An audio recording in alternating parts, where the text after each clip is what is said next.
I'm sure most of you are aware of the recent television special that claimed to give an honest, candid, and revealing look into the private life of one of the world's most successful and controversial celebrities, Michael Jackson. The revelations were explosive. The ratings were enormous.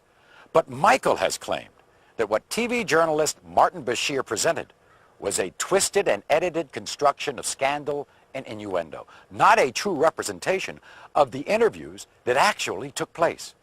In the next 2 hours, we're going to give you an opportunity unprecedented in the history of television. We're going to show you footage that was never intended to be broadcast.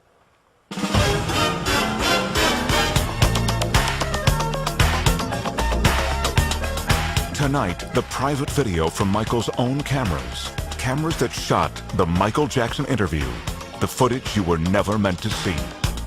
As much as I do not speak about my family, I will. Right now. For the first time, Michael's ex-wife speaks out in public. My kids don't call me mom because I don't want them to. You'll find out what really happened during the astonishing incidents with his children in Germany. And I've seen better. People that flip their kids up in the air, do somersaults and catch them. To be honest with you, I think wait another 4 or 5 years, the kids will come in front of a camera and they will defend their daddy.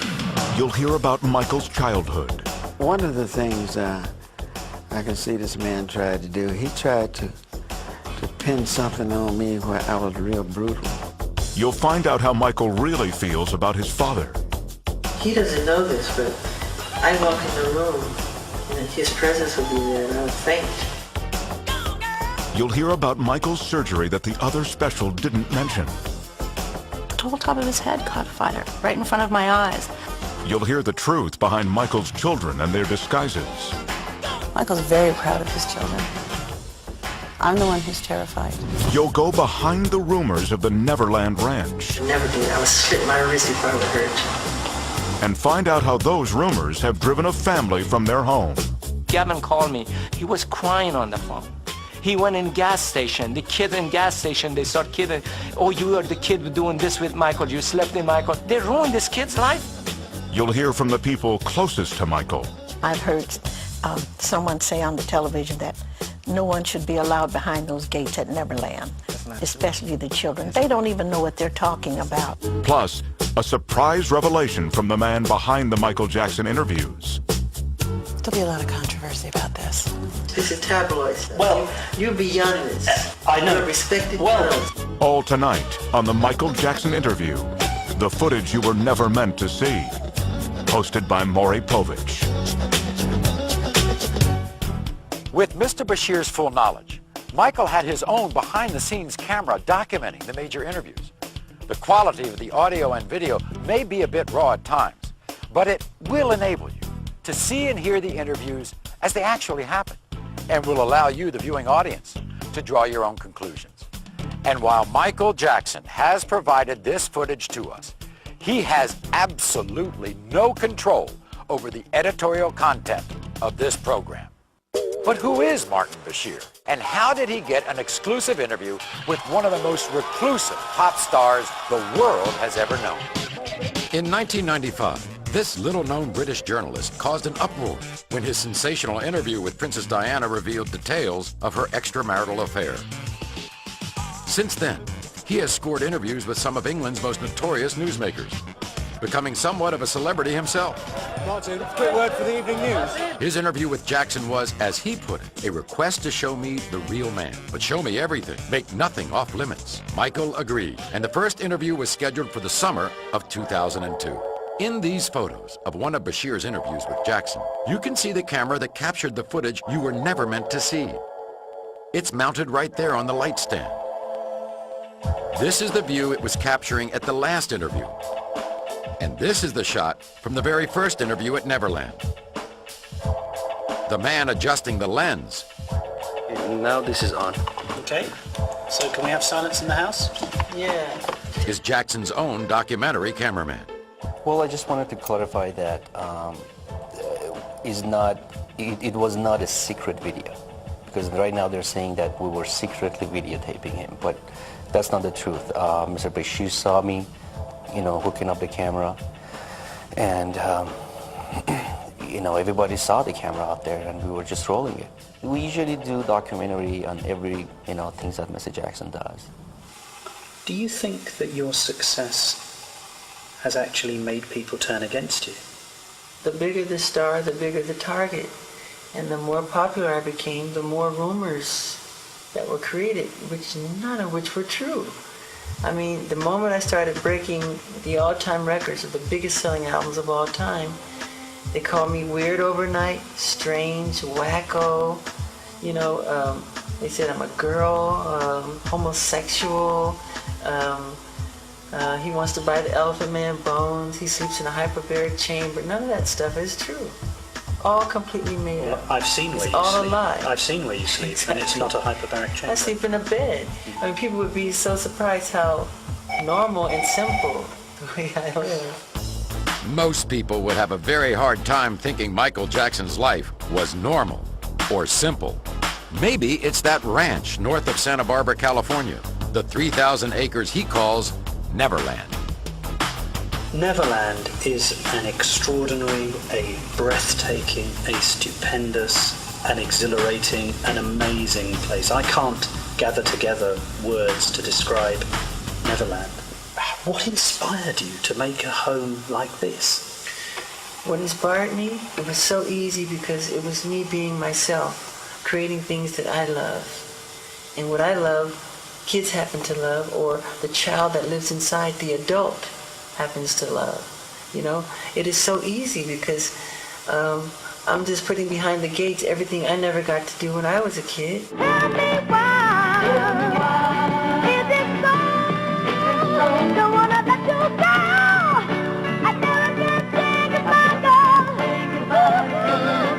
Do you have regrets about the way your life has been? Somewhat. And what do you regret? When I was really little, around 11 or 12, I was under contract with Motown, and I would have to go to the recording studio. I had to go and make these albums because the summer tour was right around the corner, and right across the street from the recording studio was a ballpark, and I could hear the kids, you know, the roar of the crowd and playing and catching ball and having fun and playing tennis. And some of those times I so passionately wanted to just go over there and just play a little bit and not go to the recording studio and sing. Just to, you know, have some fun with the kids. And I couldn't.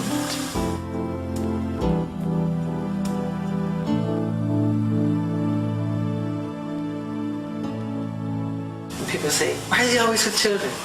Well, I was raised in a world with adults. When kids were playing in bed sleeping at night, I was up doing clubs. I was doing club dates, 3 in the morning. The striptease would come on after us. You know, we were performing. And we didn't have friends. My brothers were like my friends, but we worked. There was no Christmas. There were no birthdays, and we were very strict Jehovah's Witnesses.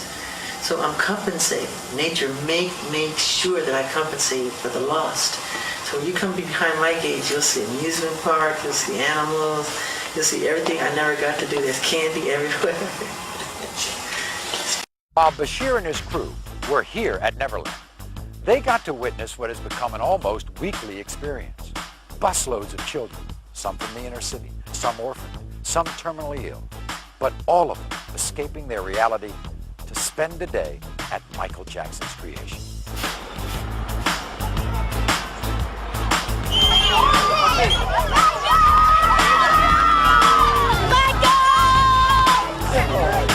Listen, kids.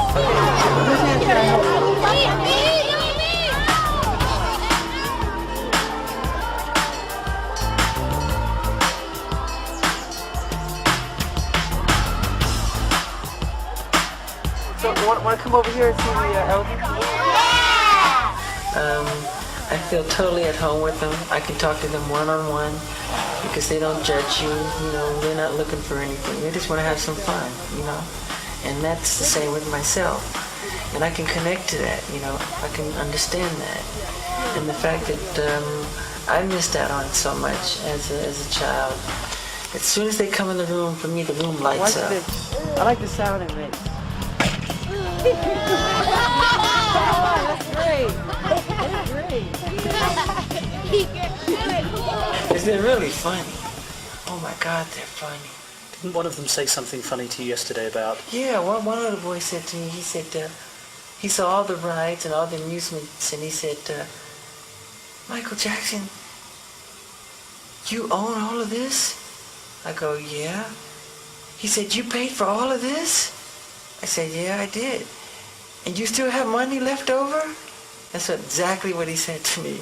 I said, yeah. I said, yeah. He goes, I can't believe it. He said, I can't believe it. That's exactly what he said. He was amazed that I still had money afterwards.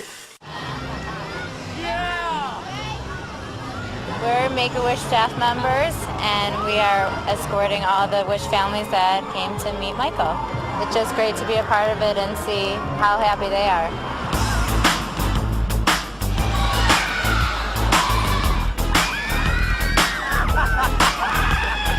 Everything is free. Theater, amusement park, whatever they want to do, they can do it. But it's not free to you. It's cost you millions of Millions dollars. a year, yeah, millions. But you know, I get it all back when I see them smile. Sugar attack right now. Peter Pan. I've been in the house. I've seen the statues outside the house. Why is Peter Pan a figure of such interest and inspiration to you? Because Peter Pan, to me, represents something that's very special in my heart. You know, he represents youth, childhood, never growing up, magic, flying, everything I think that children and wonderment and magic, what it's all about. And to me, I just have never, ever grown out of loving that or thinking that is very special. You don't want to grow up. No, I am Peter Pan. Oh, you're not your Michael Jackson. I'm Peter Pan in my heart. Do you think it would be true to say that you found friendship and inspiration in children that you haven't been able to find in adults? That's absolutely the truth. Really? Yes. Yes. I haven't been betrayed or deceived by children. Adults have let me down. Adults have let the world down. What you're seeing all took place on the day that Martin Bashir and his crew were filming at Neverland. You actually see him in several of the shots being taken by Jackson's camera crew. This was supposed to be a documentary to tell the truth, everything. And I mean, who would bring somebody to his life and open up all the way and wanted to lie about it? You know, if I want to lie about it, don't even do it. He didn't have to do this documentary. Nobody forced him to do this documentary. After a full day spent with children from the Make-A-Wish Foundation at Michael Jackson's Neverland Ranch, what was Mr. Bashir's comment? We'll quote directly from his appearance on ABC's Primetime Thursday. One of the most disturbing things is the fact that a lot of disadvantaged children go to Neverland. It's a dangerous place for a vulnerable child to be. Now, I'm not saying that I saw any evidence of Michael Jackson being involved sexually with any children. Quite the contrary. But what I'm saying is that children who are vulnerable should not be going into the house of a billionaire superstar where they sleep in his bed. As we said, that was Bashir's comment heard on TV by millions of people. But what did Bashir say to Michael Jackson about this day at Neverland? Let's take a look at the footage that was captured by Michael's camera, documenting the interviews. The problem is, you see, nobody actually comes here and sees it. But I was here yesterday, and I saw it, and it's nothing short of a spiritually kind thing. He does it all the time. I know, but I've told him. I know. A lot of people see it, but they never talk say about it, and I've said this to him, and what I've wanted to convey is those two things. And what we've had the privilege of doing this week is not only talking about the musical genius, but about what we saw yesterday, which was incredible. The woman you see has been Michael's makeup artist for over 20 years. After listening to the glowing praise Bashir had for Michael in this interview, she had a very hard time believing he could call Neverland a dangerous place for children. I've never read about that. I didn't even... It's so hard for me to imagine that Michael opened up the gates not only to Neverland but to his heart, to Bashir. And I really thought that Bashir got it. It's getting And worse. like, he does, I mean, I can't tell you, I know with him, you never see anybody talk about that stuff. what he did.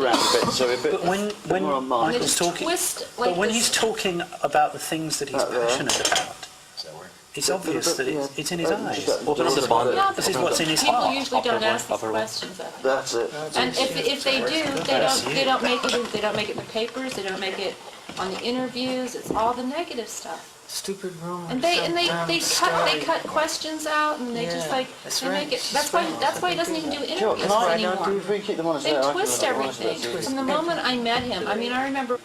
How can people be so cruel? I read an article and I was crying, and he goes, It's disgusting. Well, we ain't doing that here. Now, what could make an award-winning journalist have such a different opinion between what he would say on the air and what he would say in the interview footage not included in his special? It appears that after Mr. Bashir had called cut for his own camera crew, he may well have forgotten that Michael's camera was still recording his every word, a possibility supported by a written request from both him and the producers of his special to make Michael's footage available for their review. The different opinion expressed by Mr. Bashir regarding the safety of the underprivileged children who visit Neverland is only the first of several contradictory moments captured on tape, all of which you will see and hear on this program. When we come back, an exclusive interview with Michael's ex-wife. As much as I do not speak about my family, I will. Right now. Michael makes a long overdue confession. You had sex with Debbie. Yes. I know that's difficult for me to say because you're so embarrassed. But you actually had sex with her. You conceived those children. Yes. And Debbie tells us about the result. And then his son was born. And the look on his face. Plus, a very surprising revelation from Michael's private cameras. All when we return to the Michael Jackson interview. The footage you were never meant to see. Be careful what you do. Don't go around breaking young girls' hearts. And mother always told me, be careful who you love. And be careful what you do. Because the lie becomes the truth. Hey, the pretty cheeks, not my love. She's just a girl. That I am the one. But the kid is not my son. She says I am the one, but the kid is not my son.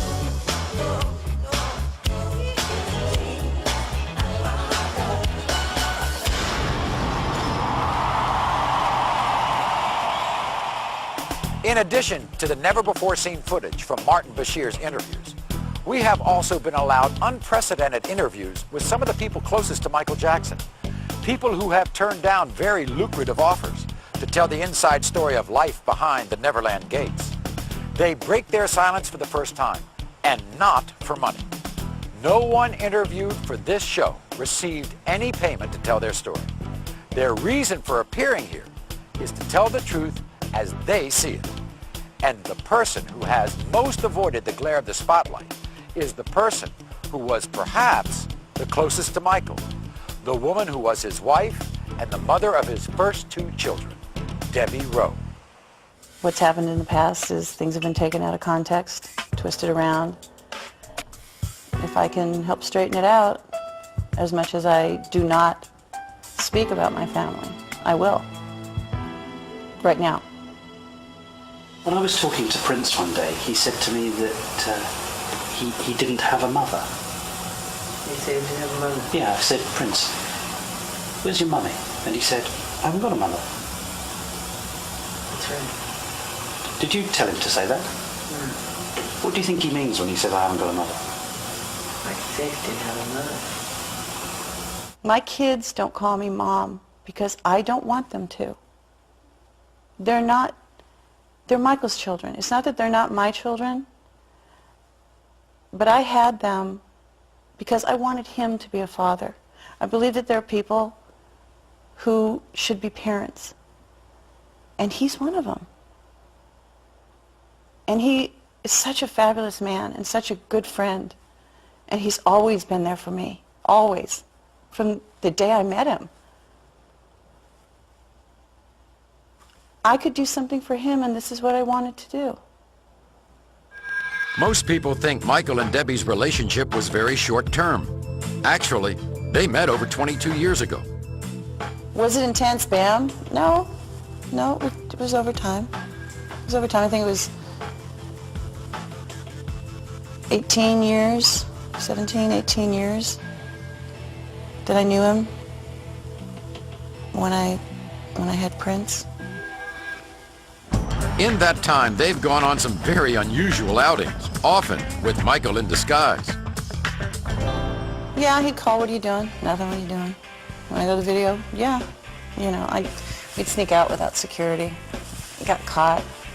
I was, oh my God, this is like a Beatles film. We're getting chased by people. We'd have to call security and they'd bail us out. But yeah, we'd go out and do stuff. So you'd go out Sneak to him the into ranch. sneak him into premieres and things.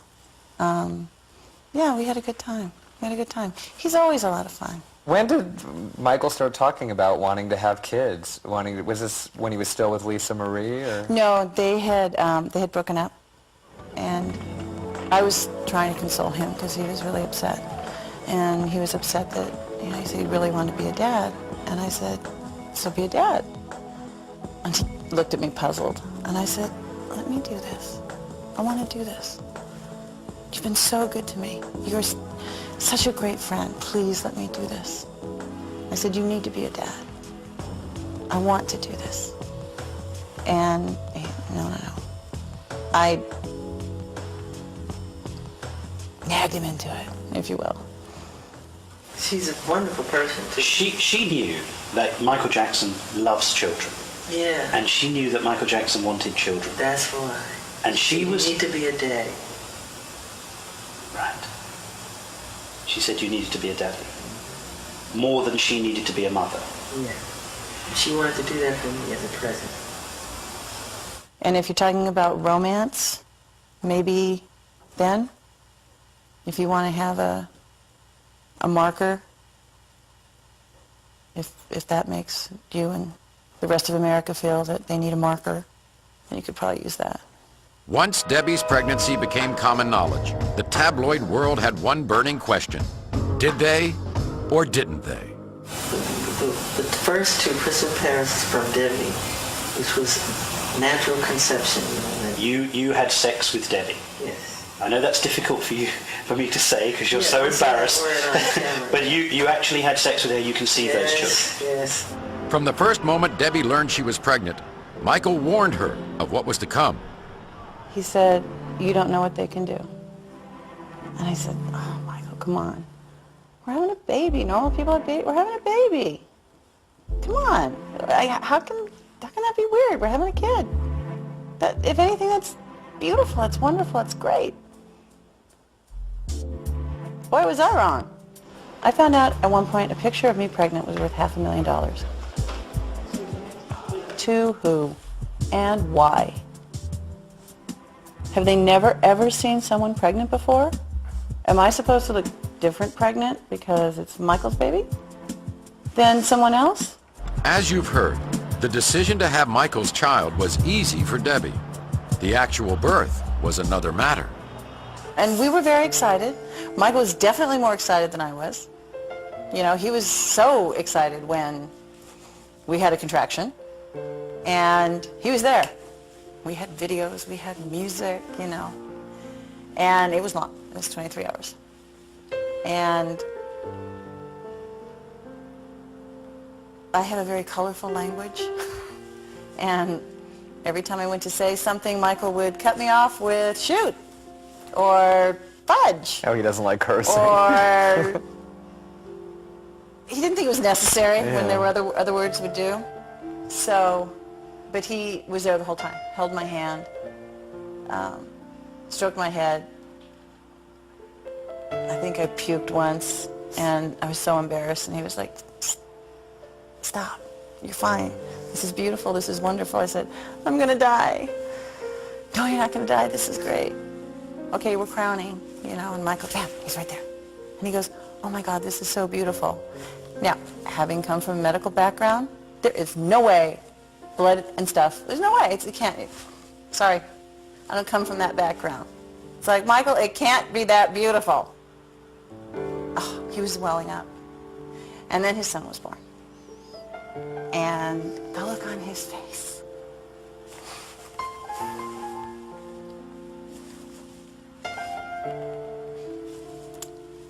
Talk amongst yourselves.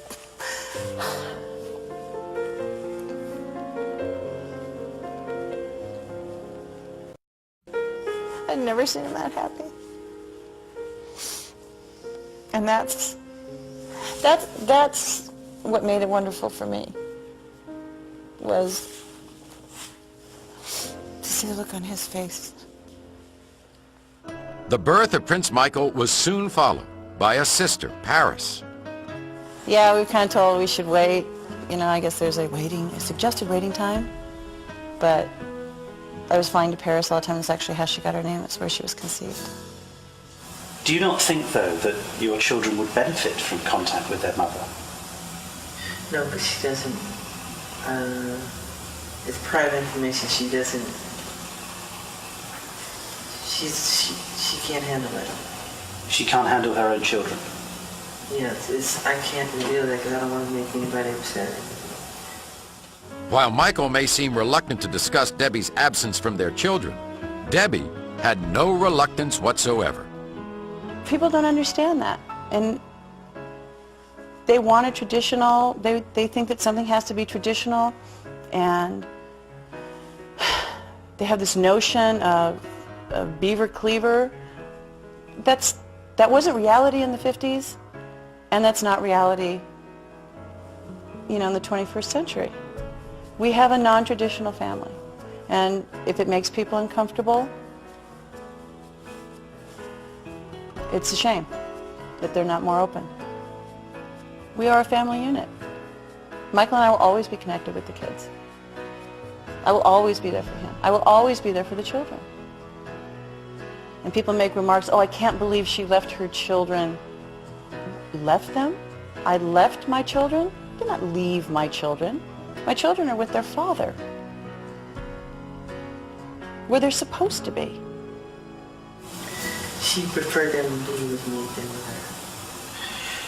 So, this mother carries both children for 9 months in her body, and she gives birth to them, and she prefers that they have nothing to do with her. Split up because they got to a point where I couldn't deal with it. I couldn't deal with the fact I couldn't go to the grocery store. For 2 reasons. 1, I'd get followed. 2, I'd have to look at crap on the newsstands that are right at the register as you go out that wasn't true. You know, I wasn't used to it. I like doing things for myself. Michael's more than generous. He said, we don't have to go to the grocery store. No, but I want to. I really want to. I want to go back to what I can go back to. That was what I was used to. That's where I'm comfortable. Doing this is very uncomfortable for me. Talking about these things is extremely uncomfortable for me. But it's hard when you're an entertainer, you know. It's hard to have a marriage, and I mean, one day I'll be married again, but it's too soon. I went through 2 tough divorces. So I'm married to my fans. I'm married to God. I'm married to my children. I'm married to life. Coming up, the notorious incident that had the whole world talking. And it happened for like 2 seconds, but when it gets on the news, we slow it down. Michael's mother reveals what it was like to grow up in the Jackson 5. Joseph didn't beat him or anything like that. We just disciplined him out of love. And we find out why Bubbles had to go. Because since they get to an age like teenage kids do, where they want to challenge their parents. All when we return to the Michael Jackson interview. The footage you were never meant to see.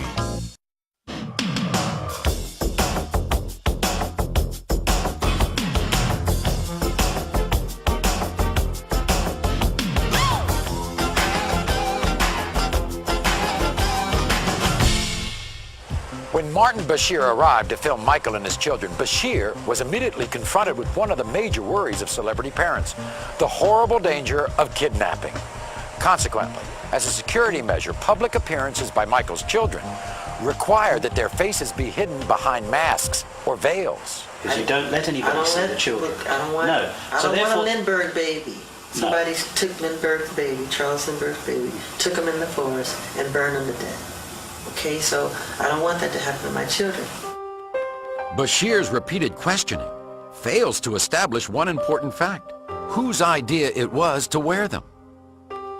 I obviously have some influence, as their faces are still covered. That was my request, not his. Michael's very proud of his children. I'm the one who's terrified. I'm the one who's seen the notes that someone's going to take his children. They're not. They're not. Whatever can be done, they're not. There's nothing more terrifying than looking at a piece of paper that says, I'm taking them. And I said, you know what? I wore a scarf, no big deal. Pretend it's Halloween. I don't want people seeing them. Because the press, they can be very mean. I don't want them to grow up psychologically crazy because of the evil things they could say to them. I want them to be normal. That makes sense, doesn't it? yeah, Right? it does. It does. And I'm sure at some point he will say, you know, to the children, do you want to wear the scarf? I will have immediate heart failure, you know, but, you know, he's not going to make his children do something they don't want to do. He's not that kind of a parent. Not at all. And I truly don't see why everybody focuses on that. I mean, it is a fashion statement. Are the scarves not matching? You know, we'll work on it. While some people may have a hard time with the intense security measures Michael and his family have to follow, there was one particular occurrence in Germany that had many people questioning his children's safety.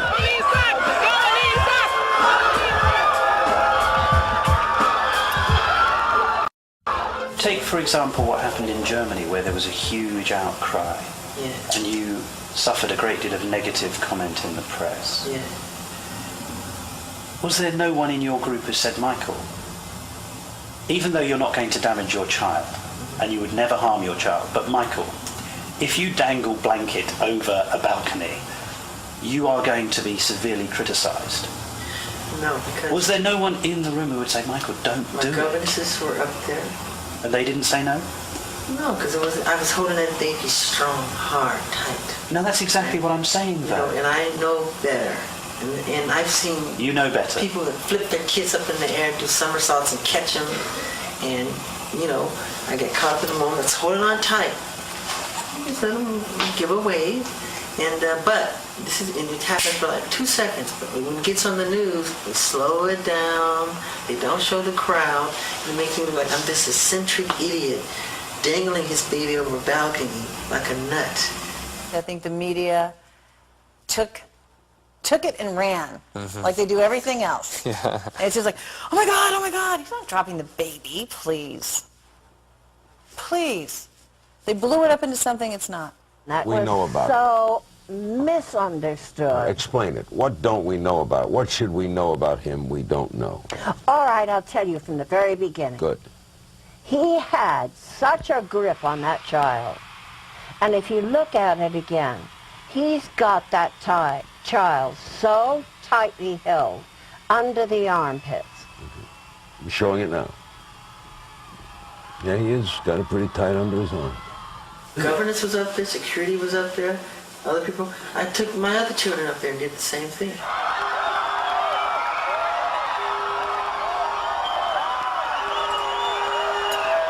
Like I said before, he's very proud of his children, you know? And to listen to his fans all night long, they're so adoring and so loving and loyal. And they'll be there all night. And they wanted to see the little one. And he showed them the little one. Nothing inappropriate. May not have been the best thing he's ever done in his life, but certainly I think it was made too big a deal of. Even now you're happy that you dangled him over the... Not happy that I dangled him over the balcony, no. You're not happy that happy. I let the kids give that... a wave to him. In spite of his admission that he was not happy about the incident, it still did not seem as troubling to Michael as it did to people around the world. A point Martin Bashir made both in his TV special and in his comments on Primetime Thursday after the show aired. He said that they are restricted, they are overly protected. I was angry at the way his children were made to suffer. What he said about Michael's parenting skills in the footage that was not aired appears to paint an extremely different picture. And we must stress, what you're about to see and hear happened during Bashir's final interview with Michael, long after the incident with the baby on the Berlin hotel balcony. One of the things that I noticed about you over the last year is your relationship with your children. And I have to say to you, and I didn't know you before, and you haven't put on a front, your relationship with your children is spectacular. I love them. And in fact, it almost makes me weep when I see you with them, because your interaction with them is just so natural, so loving, so caring. Thank you so much. And everybody who ever comes into contact with you knows that. I'm crazy. I would die for them. I'm crazy about it. And I tell them, I look into their eyes every day. I make sure I do it. I say, look at me. I say, I love you very much. In the eyes. What they actually say to you is they love you and you say, I love you more. That's what you say every single time. Say that, right? That's your phrase, and I've heard it. I've heard it once, I've heard it a million times. Yeah, and they say such sweet things sometimes. And I didn't tell them to say it. They say it all the time. Like Prince will come to me and say, Daddy, thank you for giving me a brother. All the time. You know, parents will say that too. Thank you for giving us a brother. You know, and I would like to have more children. You know what? If he called me tonight and said, let's have 5 more, in a heartbeat. You would do it again In a if he heartbeat. asked you. But In a heartbeat. Now, what could have persuaded one of the world's most reclusive superstars to grant an interviewer and a camera crew entrance into his life? Now, according to Jackson, it was to answer many of the important questions that tabloids and fans have been speculating about for years. As you've seen, not all of those important answers made it on the air. And as for the not-so-earth-shaking ones, well, they were edited out too, like the whereabouts of Mr. Jackson's former constant companion. Where is Bubbles now? Bubbles is, he's with a caretaker with like 40 to 50 other chimps, because chimps, they get to an age like teenage kids do, where they want to challenge their parents. Like if your father tells you to do something, you go, why? Why do I have to do it, Dad? And chimps are very much like that too. They'll challenge you, and it can become dangerous in a way, you know. And if they get angry with you and decide to take you on, it's no match. I mean, they're very, very strong. If they can take your finger off, they're very powerful. But while Bubbles was living at Neverland, Bubbles, the other animals, and Michael were virtually inseparable. Many people made fun of me with my animals, you know. If I come home from a hard day at the studio and I come home to my deer or my chimps, and I can hug them and they don't ask you anything, they don't complain, you know, they don't gossip. They just want a hug and some love and get on with it. You know, where's the pizza? Whip out the ice cream. Because the chimps, they love snacks. And, you know, they run around and they help me clean the room and they help me fix up things, you know, and their DNA is literally identical to ours if you look in the microscope. And they're amazing. Chimps would help you clean the house? Yeah, they help me clean up my room. They help me dust. They do the windows. They flush the toilet after they use the bathroom. And you let the chimps use your own bathroom? Sure, yeah, of course. Bubbles would go himself. And he'd sit at the table and he picks up his spoon and his fork and he eats and he's very polite and they're very intelligent. While in Berlin with Jackson, Martin Bashir was invited to accompany Michael and his 2 children on a trip to the zoo. But because someone had evidently tipped off the press, the paparazzi were out in force, causing chaos and a potentially dangerous situation for the Jackson family. Do you know it took us 3.5 hours to get in and out, and we spent 4 minutes in front of the gorillas? It was chaos, Michael. Yeah, it was chaos. You filmed it, right? Yeah. I was in the middle of it. Our cameraman fell over. Yeah. And at one point, Prince got hurt by someone's umbrella. Yeah. Do you really think it was worth the pain of 3.5 hours for 4 minutes in front of the gorillas? Well, I'm not a foreseer of events. I'm not a soothsayer or a prophet of any kind, but I didn't know that was going to happen like that. As you've seen and heard from Michael's behind-the-scenes camera of Bashir's interview, Bashir seems to express a genuine concern for the welfare of Michael's children and raises the question as to Michael's apparent lapse of parental judgment. Bashir comments, "It was no kind of trip for 2 young children, and everyone could see it, but Jackson himself." But what Bashir doesn't include is Michael's explanation that Michael was informed that the zoo would be closed during his visit. I go to the zoo all the time. I go usually when they close it down. And they told us this would be closed down, and they didn't. They left the gates open, and fans and people start pouring in. Well, in fact, what the owner said, because I was there, he actually said that his view was, at the end of the normal opening hours, he would have closed the zoo and then just opened it for you and your family. But you decided not to go then. You wanted to go in the day rather than... It's not true. Is that not true? It's not true. That was what he said. I wouldn't want to go in the day, especially if I don't have a problem with the sun. And well, it was winter in Germany, so it wasn't. Yeah, it wasn't. Nighttime would have been much cooler. Yeah. But wouldn't it have been better to have gone at night? Yeah. So why didn't you? I never knew that was the proposal. I thought we had a slot and that was it. This was like just a misunderstanding from the zoo part and, you know, Michael's people, and they thought the zoo's going to be closed, but it wasn't. But that whole thing was not a big deal. I mean, he goes through that all the time. Coming up, Michael's video cameras capture a very revealing moment. So they're so quick to call you strange and weird. It's almost as if you're forced to be different. Michael's father reacts to Bashir's special. Well, one of the things I can see this man tried to do, he tried to pin something on me where I was real brutal. What caused the surgery the other special didn't tell you about? He was so badly burnt on the top of, the whole top of his head caught fire right in front of my eyes. The devastating disease that Michael claims turned him porcelain white. Said I was putting on cream to make myself lighter. That's not true. How did I know? And friends of Michael who were forced to leave their home. All when the Michael Jackson interview, the footage you were never meant to see, continues.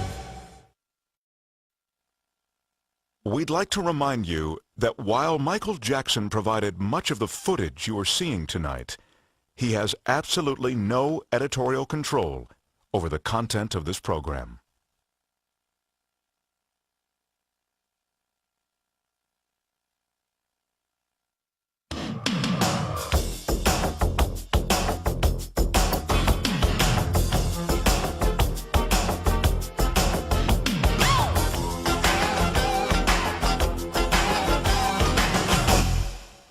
In the past hour, you've seen a British journalist ask some tough questions.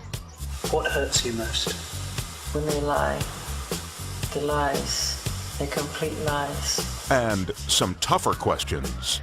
You had sex with Debbie? Yes. I know that's difficult for me to say because you're so embarrassed. You're about to hear Michael Jackson's family rally around him, voicing their support. They can go and talk to these children all they want. They're not going to find anything. What they need to do is leave him alone. And voicing their disagreement. I hear Michael saying that he's lonely, but back in those days, Michael had his brothers. He had all his brothers to play with. You've seen Michael's ex-wife come forward for the first time with expressions of emotion. I'd never seen that happen. And that's what made it wonderful for me. And expressions of strength. I do not leave my children. My children are with their father, where they're supposed to be. But most of all, you've seen Michael Jackson's own private cameras catch the good, I think God outdid himself when he created children. the bad, If you dangle blanket over a balcony, you are going to be severely criticized. the strange, You let the chimps use your own bathroom. Sure, yeah, of course. Bubbles would go himself. and the strangely human. I am Peter Pan. Oh, you got your Michael Jackson. I'm Peter Pan by heart.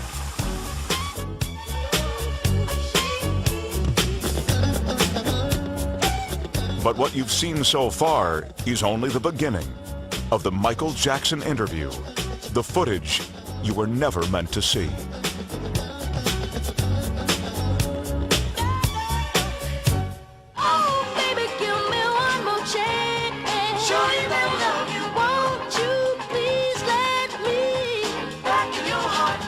In addition to revisiting the interviews with Michael Jackson that were contained in the ABC special, we've also asked members of the Jackson family to comment on the information that the special chose to include. While the Jacksons are a very supportive family, not all of what they have to say is in complete agreement with Michael. And many of the comments you'll hear have never been revealed publicly until now. We tried to get above all of this, the way of being united together. We don't like what some of the things are being said out there, but when you're number one out there all over the world, you get those kind of pot shots at you at all times.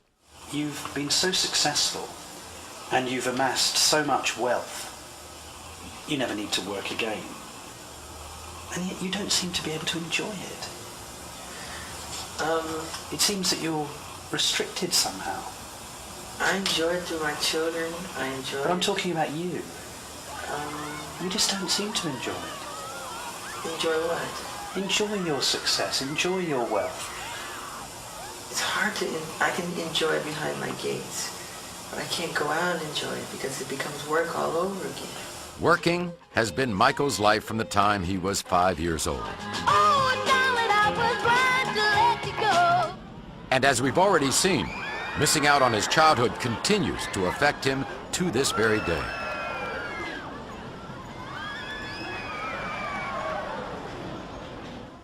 You often seem very lonely. Is that true? I used to be very lonely, painfully lonely.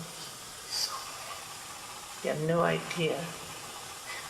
I used to walk the streets looking for people to talk to. I hear Michael saying that he's lonely, but back in those days, Michael had his brothers. He had all his brothers to play with. Yeah, all of us. Oh, and so, you know, and the kids that he bought all the candy around, he buy so much candy, and kids would be in a circle, standing around in a circle, and they all be eating candy off the allowance I had given him. But one thing he enjoyed, to see those kids eating that candy, he'd be laughing.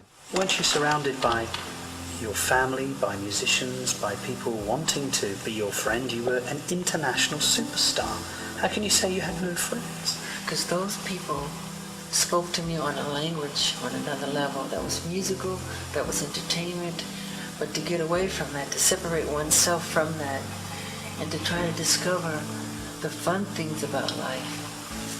When do you feel lonely? When do I feel lonely?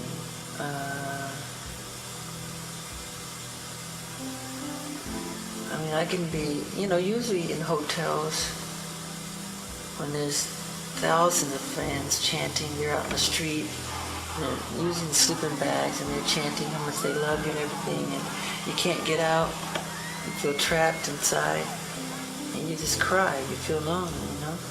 And there's all that love out there, but still you really do feel trapped and lonely that you can't get out. And if you go to a bookstore, if you go out, if you go to a club, which I don't like clubs, you know, every book you buy, they want to know, why are you buying this? Why is Michael Jackson buying this? Why is he reading this? Or you go to the club, as soon as you go in there, every song is my song, as if I want to hear my music. And everybody starts chanting for me to dance. So it becomes a show all over again. So you can't go anywhere. So wherever you go, you know. That's not much of a life, is it? I know, it's difficult. And I don't want to complain like I'm complaining, because it comes with the territory, but I don't think people understand the other side that comes with it. So they're so quick to call you strange and weird, but it's almost as if you're forced to be different, because it's not normal life, you know? I can do the normal things, go to the store and buy a piece of bread, a piece of candy or something. He can't do that. So that would cause you to become a recluse or to sort of be withdrawn. Do you not sometimes wish that you could go to the local store and of course buy yourself some food and come back, or of go course. to a bar? I want to go to the market, like one of those markets, and take one of those carts and throw some food in there and go down the aisle. I would love to do that. Can you do that? No, of course not. Of course not. I tried, and the whole place stops, you know, and everybody's chanting and getting your autograph, and it's hard. It doesn't work. That's why I love putting on disguises. One of the disguises Michael would wear in public was from his music video, Ghost. A makeup process that took several hours and would turn him into a completely unrecognizable and very large white man. I'll sit on a bench at Disneyland, a fat suit. I just sit there and I love it. I learned so much. Watching people, studying people's characters. And that's what I like. I like going inside. And that's the same thing as performance. You can tell right away when an artist, you can read it on her face when she's dancing. She's counting 1 and 2 and 3 and 4 and 5 and 6. And you can see it. But that's the wrong concept for dance. Dancing is about feeling, not about thinking. So when they count, they're thinking. You should become the bass, become the drums, become the guitar and the strings. You just become a oneness, you know?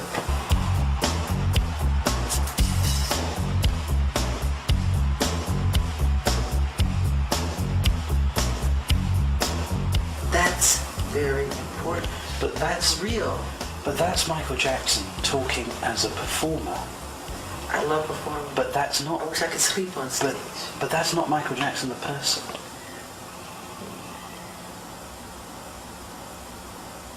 One of the most compelling and revealing lines of questioning that Martin Bashir pursued had to do with the strict discipline that Michael and his brothers endured at the hands of their father. Unfortunately, this is footage that Mr. Bashir and his producers have not allowed us to show you. But we can tell you that it was a very emotional description of beatings with belts and the cords from irons. You remember when you said to me that you just wanted to run away from your father? I hid. I used to hide. Well, one of the things I can see this man tried to do, he tried to pin something on me where I was real brutal. And raising these guys, Jermaine and all the rest of them, they all got whippings. But they didn't get no beatings, you know. They got whippings. And we were disciplined in the way that which he knew. And during that time, all children and parents at the time, they whipped their kids. We had to be in before the lights were on at night, and we had to ask for things. And I thought it was great because it allowed us to become what we became. We never got on drugs. We never got in trouble. And I see the difference from my upbringing as when I came to California, and friends that I went to school with, how they would curse their parents out and slam the door and disrespect them. Joseph didn't beat him or anything like that. We just disciplined him out of love. And the Bible says if you love a child, you will discipline them. The discussion of the strict discipline and verbal abuse by Michael's father went on for almost 8 minutes in Mr. Bashir's finished special. But what he did not include was a short but very revealing comment from Michael about his father. He just I don't think how much he hurt me when he was little, but he's a genius. The man is a genius. At the same time, he is a genius. He really is. But Michael, he injured you when you were a child. Yeah, but look what came out of it. Well, maybe I wouldn't have the affection for the kids that I have today, wanting to help them.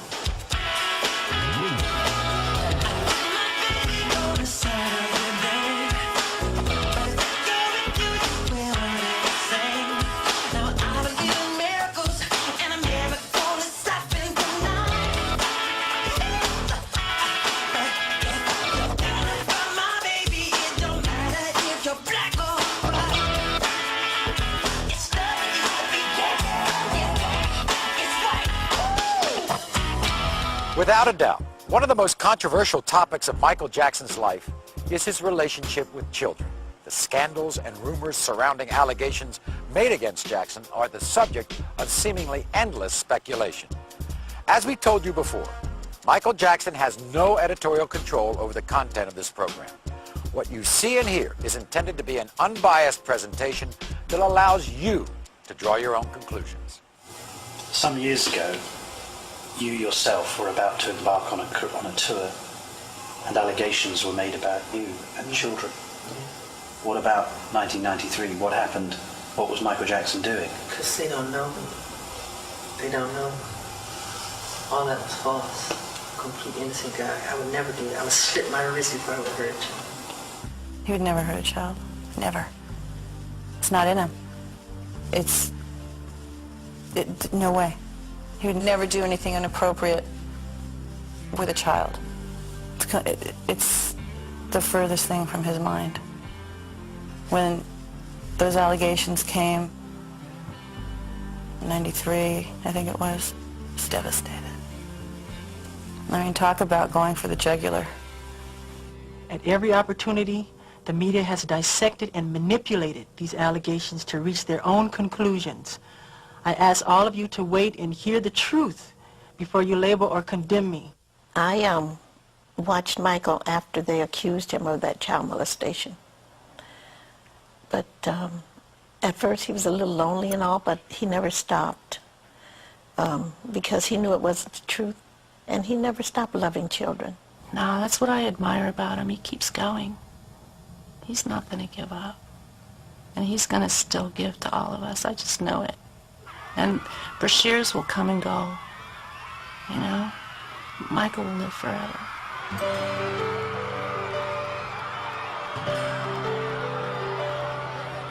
Apparently there's some confusion with sleeping in beds. My favorite thing to do is to sit in bed and watch TV. If you're coming over, take your shoes off, get on the bed, or watch the TV.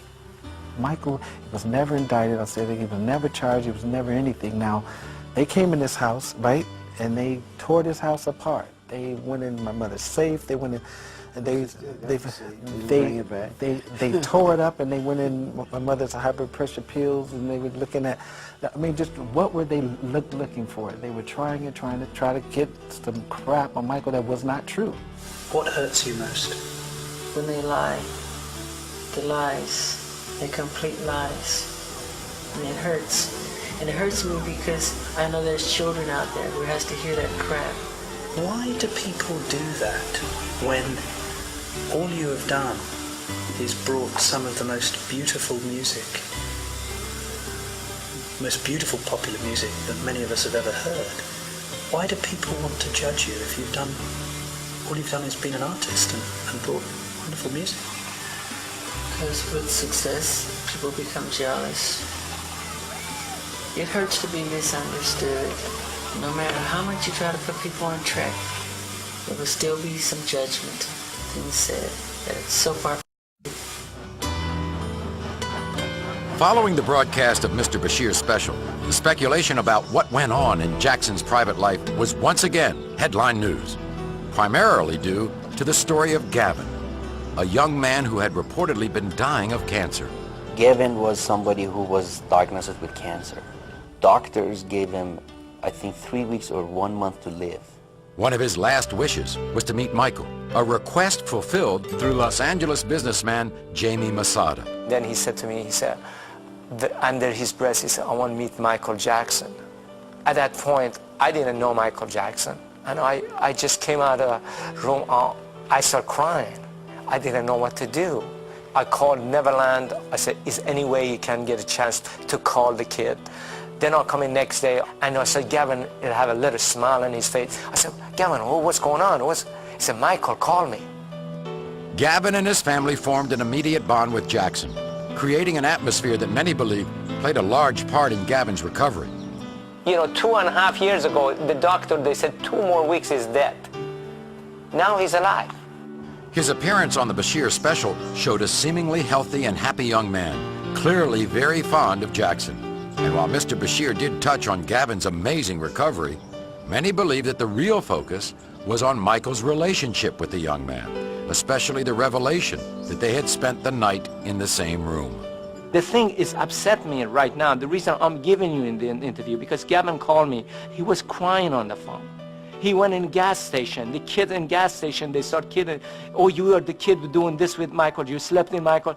It's horrible to do to a kid. This kid been through life. He's been through horrible life so far. Since Mr. Bashir's documentary aired, Gavin and his mother have gone into seclusion after being bombarded by requests for interviews from tabloids around the world. This statement released to the press by Gavin's mother says, I'm appalled at the way in which my son has been exploited by Martin Bashir. The relationship that Michael has with my 3 children is a beautiful, loving, father, sons, and daughter one. To my children and me, Michael is a part of our family. In addition, she is considering action against Mr. Bashir for including Gavin in his special without parental consent. You can only take the lies for so long. And I've reached my limit. And that's why I'm doing this. I'm not here to defend my boss. I'm here to tell the truth. I didn't really know how you behave with the people who come to the ranch and come to your home. I hadn't seen it. And you were the most generous person. But I looked around here yesterday, and some of the people really appreciated it. But others were greedy. Others couldn't help themselves. Do you sometimes despair of human nature? Yes. One of the topics repeatedly brought up in Martin Bashir's interviews is the same one that has been the subject of speculation by countless tabloids, talk shows, and comic monologues for over 20 years. Michael Jackson's changing appearance. Having surgery or changes or whatever, cosmetic surgery or anything like that. People have that sort of thing in this country all the time. All the time. People go on a weekly basis to have All things the time. changed. And most celebrities, most movie stars, you know. So why is it such an issue that you do that? But the fact that they said I had, like I'm overly obsessed with it, it's not true. That's not, the things they've said that I've done are not true. I haven't had my eyes done. I haven't had my cheekbones done. I haven't had my lips done. I haven't had my chin done. That's a lie. They just go too far. In the final interview 8 months later, Martin Bashir is still doggedly pursuing rumors of Michael's plastic surgery. You look fine. I'm the one that looks stinky. That's a nice. But you don't look An area of his life Bashir said he felt Michael had been less than honest about. You know, you physically changed, haven't you? The photographs of you, if I look at them No, it's from... called adolescence. It's called growing and changing. Yeah, but even the shape of your face has No, changed. it has not. I've had no plastic surgery on my face, just my nose.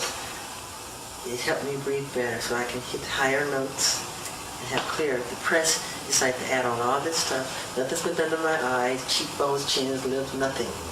They made it all up. Do you think that people do go too far with plastic surgery, generally?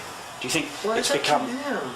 So why are you so defensive when people say, Mick Jagger's had one, Paul McCartney may have had one, Michael Jackson's had one? They don't do it that way. What do they do? They just pick on me like I'm the only one that does it. That's why. So if people said, well, actually, Michael's the same as everyone else, Yeah. then it wouldn't upset you so much. It would upset me so much. You know, if you want to have a facelift, you have a facelift. Yeah. If it makes you happy. Regardless of your opinion about the extent of Michael's plastic surgery, one fact is clear. Martin Bashir's TV special made only passing reference to one of the most noticeable differences in Michael's appearance. Bashir quoted people as saying that when Michael Jackson was a boy, he was a black kid. And now as an adult, he looks like a white man. Which was a rumor. They said I was putting on cream to make myself lighter. That's not true. I have vitiligo. You have a condition. Vitiligo is a medical condition that Jackson claims has afflicted him for more than 20 years. This disfiguring skin disease affects nearly 2% of the world's population and strips all pigmentation from the skin. The result is not just pale, but porcelain white. The beginnings of the vitiligo started happening relatively early. You know, he even was trying to hide it from me. He tried to hide it for quite a while. You know, we'd always try to cover with makeup and even out his skin tone and everything until it just got so extensive. I mean, it's all over his body. We were always trying to hide it and cover it for the longest time until he just had to tell Oprah and tell the world, listen, I'm not trying to be white. I have a skin disease. The loss of pigment exposes vitiligo sufferers to great risk of skin cancer, requiring constant shade from the sun and thick makeup or sunblock to lessen the exposure. You know, in the beginning, I tried to cover the light spots to the darkest part of his skin, but then it became so extensive that we had to go with the lighter part of his skin because his whole body was reacting. He'd have to be in complete, full body makeup every inch of his body. You know, so it was easier to make the transition to him being to the lighter shade that he is. But for Michael, one of the most painful side effects of vitiligo is the reminder of the earlier skin trauma that humiliated him as a child.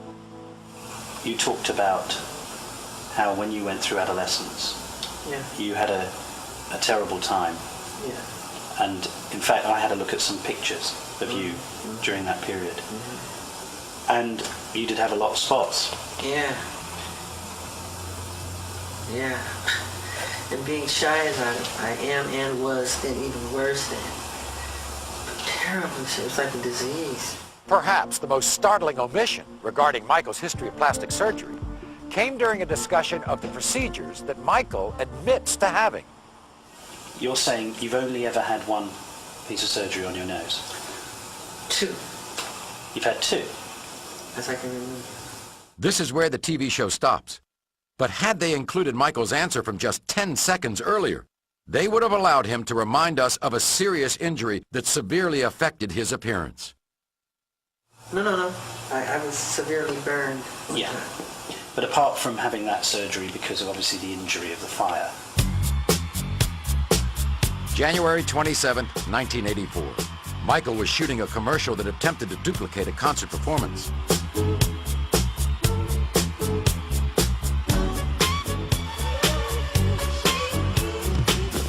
During the last take, a planned pyrotechnic explosion went wrong and ignited Michael's hair on fire. He was so badly burnt on top of the whole top of his head caught fire right in front of my eyes. And I couldn't do anything about it. I couldn't get to him on time.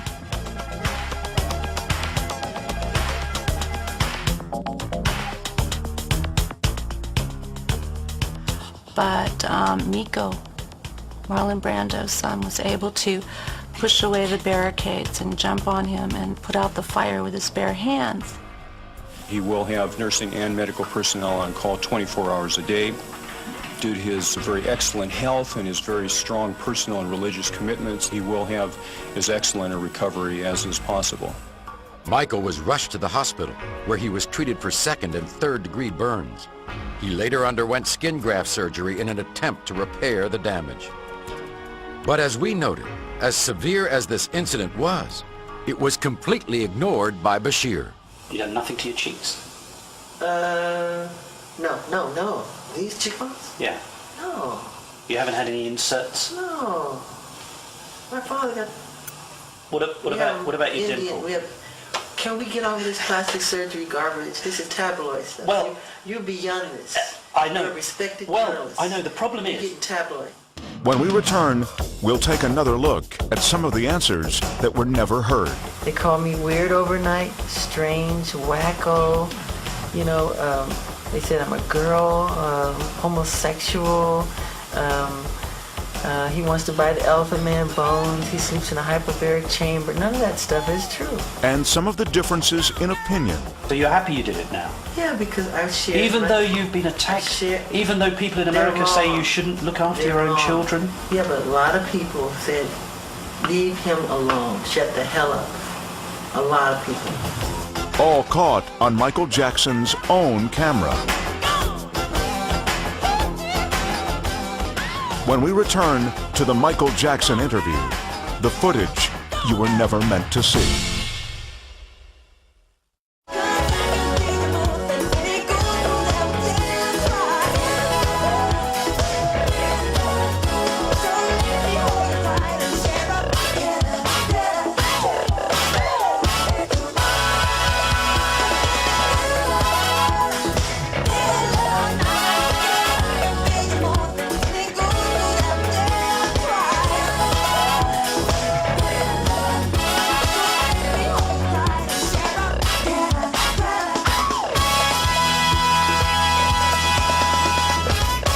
One of the basic qualities of respected journalism is objectivity.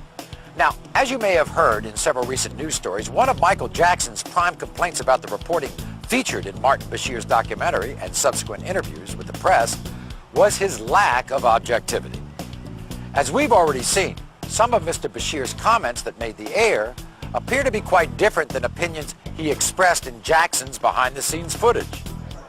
About Michael's ranch, Mr. Bashir's on-air comment was, "One of the most disturbing things is the fact that a lot of disadvantaged children go to Neverland. It's a dangerous place for a vulnerable child to be." But what he said behind the scenes was this. I was here yesterday and I saw it, and it's nothing short of a spiritually kind thing. This comment about Michael's method of raising children was included on Bashir's special. They are restricted. They are overly protected. I was angry at the way his children were made to suffer. But this was not. Your relationship with your children is spectacular. I love them. And in fact, it almost makes me weep when I see you with them. Another of Jackson's complaints about the documentary is the non-inclusion of certain statements that he feels are pertinent to objective reporting. Like when Bashir devoted almost 8 minutes to the abuse by Michael's father? You remember when you said to me that you just wanted to run away from your father?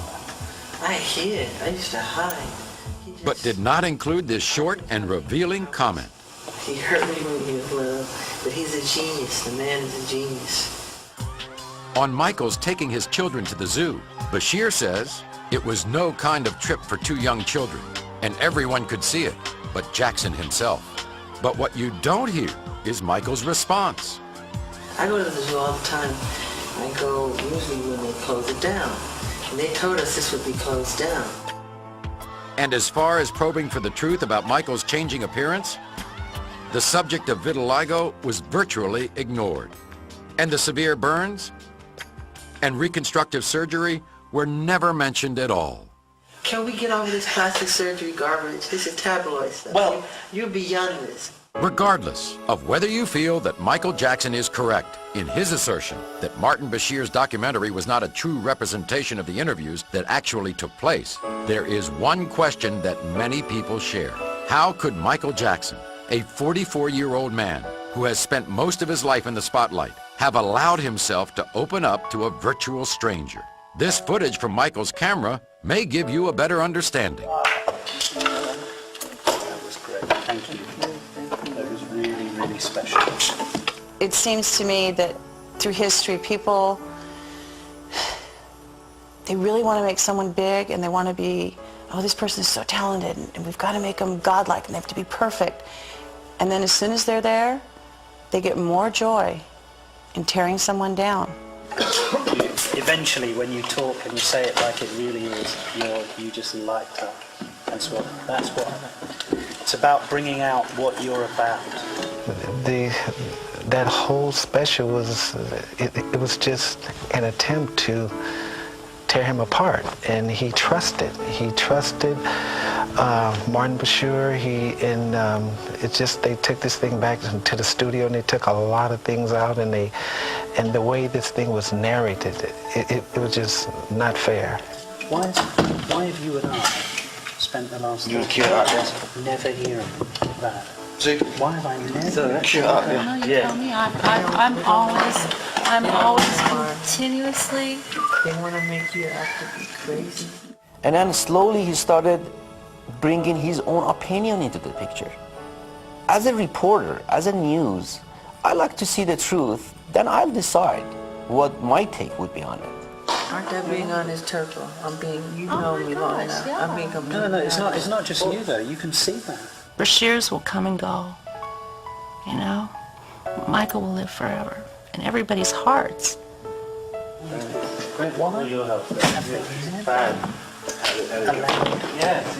Just spoken to him and allowed him to speak. If indeed this video, whatever it was that was shot, is supposed to be about Michael, then it will show him as a caring, loving, understanding father, person, human being. Because that's what he is. No matter what you may feel about what you've seen on this program, it's hard to deny that Michael Jackson is a complex and controversial subject who elicits a passionate response from virtually everyone who comes in contact with him, whether through his music or his private life. In the past 2 hours, our only goal has been to present an objective view of events, showing them as they actually occurred and allowing you to draw your own conclusion. But we do feel it's appropriate to leave you with one more piece of information. Mr. Bashir is quoted as saying, "Michael Jackson is a marvelous father to his own children, and I never saw anything that would qualify as a criminal activity." This comes from an interview dated just a few days ago. Thanks for joining us, everyone. I'm Maury Povich. Good night.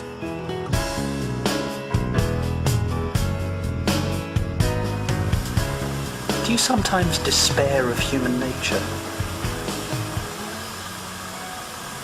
Yes. Yes, of course. I mean, can you ever do anything that's right? No. No.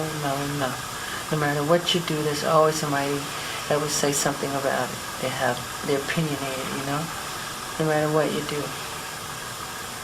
No matter how good your intentions are, there's always some jerk, some mean-spirited person to try to bring you down. And all you wanted to do is bring some love and some joy, and that's all.